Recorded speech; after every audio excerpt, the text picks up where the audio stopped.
Hey, good morning, everybody. Welcome back to math class. I've got a short video for you guys today because this week we are wrapping up with our chapter 8 and just talking about what have we learned so far in this class. Here is what I'm expecting from you guys this week. Every day this week, I will have a different question on Google Classroom that I'd like you to comment and respond to. This will act as our participation grade and our attendance.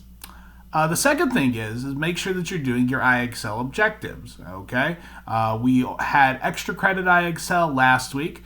This week you have your usual IXL objectives that are due this Sunday, and then sometime this week, most likely today, if not, check again tomorrow.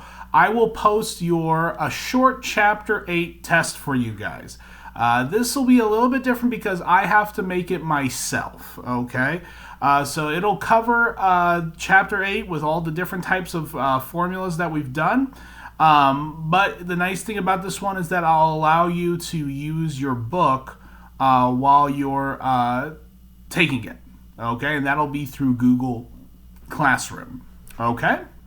So let's talk a little bit today about the first couple of lessons in the chapter, which lesson 1 is talking about circumference, okay? And so when we talk about circumference, we remember that circumference equals pi times diameter, right? Or if we don't have diameter, it's pi, it's 2 times pi r, right? So we have circumference equation, two different equations to find the circumference of a circle. And remember that radius is half of the diameter. So let's say that I have a circle with a diameter of 12, right? I have a diameter of 12, a line that goes all the way through the circle.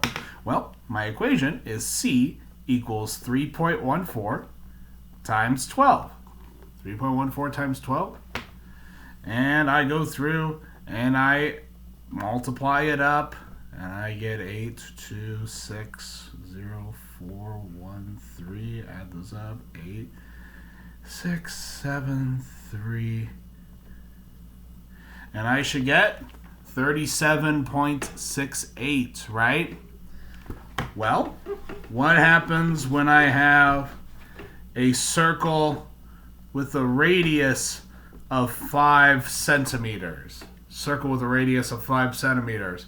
What is my circumference? Well, I do 2 times 3.14 times 5. I do 2 times 5, which is 10. And 3.14 times 10 is 31.4 centimeters. Okay, 31.4 centimeters. So that is basically all we need to know about the circumference problems. Not too difficult, isn't it? What about with our next lesson, which is talking about the area of a circle? Well, what's the formula for the area of a circle? Well, if you remember, area of a circle is pi r squared. Okay, pi r squared. So for instance, I have a circle with a radius of 4. Okay, circle with a radius of 4. What would be my area? So I go area equals 3.14 times 4 squared. 4 squared is 16, so it becomes 3.14 times 16. I multiply those out, and I get 8, 18, 0, 4, 1, 3. Add those up, and I get 4, 12, 10, 5, 2 decimal places, and I should get 50.24 units squared. Okay? 50.24. All right? Well, what happens when I have the diameter? And I have a circle with a diameter of 14, right? what is the area? Well, I have to divide that that diameter into half first. So what's half of 14? That would be 7. So my formula becomes pi times 7 squared. So that's 3.14 times 7 squared. Okay, 3.14 times 7 squared. So I go, which is 49. So I got 3.14 times 49, and I multiply my 3.14 times 49, 36, 12, 28, 16, 5, 12. Add those up, and I get 6, 8, 13, 15. Yep. And that ends up being 2 decimal places. 153.86 units squared. So that's area of a circle. And then we talk about what happens when you have composite figures. How do you find that area? Well, let's look at what a composite figure could be. Let's say I have, for instance, a house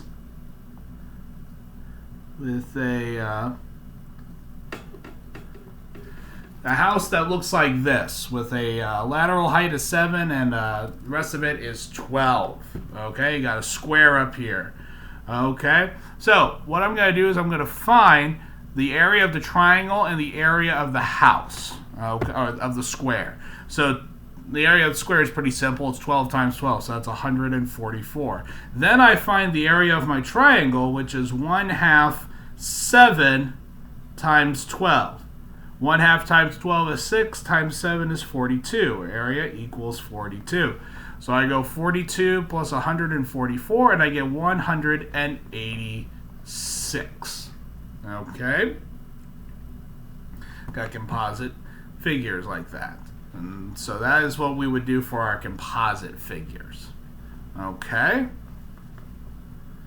And that is where we'll pause for today. But here's something that you can do to help yourself study and make sure you're on the right track. After this video is over, go back to your textbook and look at some problems that we did not do.